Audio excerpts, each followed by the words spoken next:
Kako se sezona uzgoja bliži kraju, zimnice su više manje spremne, ostalo je još za iskoristiti čili papričice koje se nisu pojele.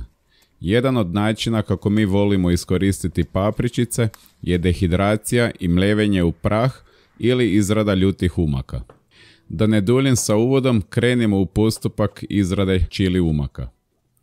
Prvi korak u izradi umaka je da opalite jedan like na ovaj video kako bi što više ljudi moglo napraviti svoje vlastite umake i ako se uz to još i pretplatite na kanal, to bi bilo ljuto i odlično. Nakon pranja papričica na red dolazi sjeckanje čilija na manje kolutiće kako bi kuhanje bilo lakše. Za to vrijeme kad sam ja sjeckao, u kuhinji se čistio luk i češnjak. Kad završimo sa rezanjem, vidjet ćete da su svježe papričice napunile ovalni lonac od 6 litara, stoga ako uzmemo u obzir količinu od 6 litara svježih papričica, stavili smo 3 glavice luka i 12 reženih češaka. Inače, kod rezanja bi bilo dobro da nosite rukavice jer ako vam koža dođe u kontakt sa uljima, a vjerujte da hoće, kasnije ćete osjetiti sve blagodati čili papričica.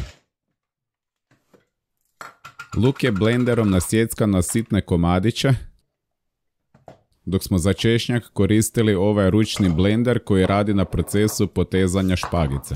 Inače, tko je spretan sa nožem, može to obaviti ručno, ali na ovaj način je to sve bilo malo brže. A i tko ne voli luk ili češnjak, neće kasnije imati miris na rukama.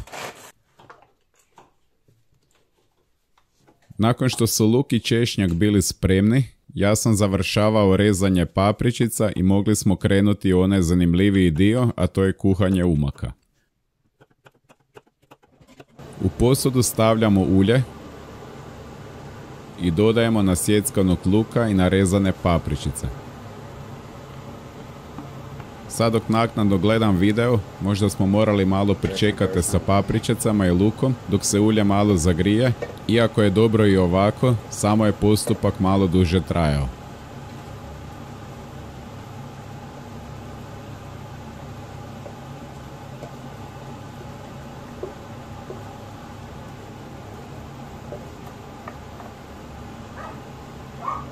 Na 6 litara papričica dodali smo 3,5 jušne žlice krupne morske soli, te na to dodali i češnjak.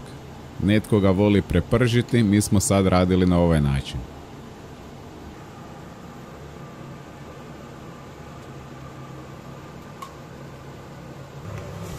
Ostavili smo da se papričice lagano prže na srednjoj vatri i usput miješali kako se papričice ne bi zalijepile za dno.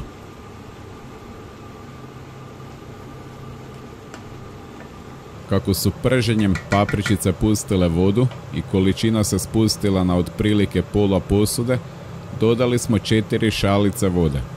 U vodu smo dodali i ostatke češnjaka kako bi ga u potpunosti iskoristili. Umak smo ostavili oko 25 minuta da se krčka na srednjoj do jakoj vatri i nakon toga smo dodali 2 šalice jabučnog octa. Možete vi staviti i alkoholni ocat, dok sa vinskim nismo probali. Prošli umak smo radili sa alkoholnim octom, stoga smo sad htjeli isprobati i jabučni. Prema potrebi možete dodati i šećera ako mislite da vam je prekiselo. Ako idete sa šećerom, stavite ga količinski kao i soli. S obzirom na vrućinu i ljutinu, teško je odrediti što fali, pogotovo kad dodate ocat. Nakon dodavanja octa uz povremeno miješanje, ostavili smo dodatnih 5 minuta da umak vrije prije nego smo ga ugasili i ostavili da se umak ohladi na sobnu temperaturu. Kako možete vidjeti iz priloženog, bio sam nestrpljiv pa sam u blender stavio malo topliji umak. Ovo je inače blender koji ima zapremninu od 1,5 litre, a ja sam ga napunio do recimo 1,25 litre, te blendao dok nisam vidio da je tekstura svilenkasta baš onako kako sam želio.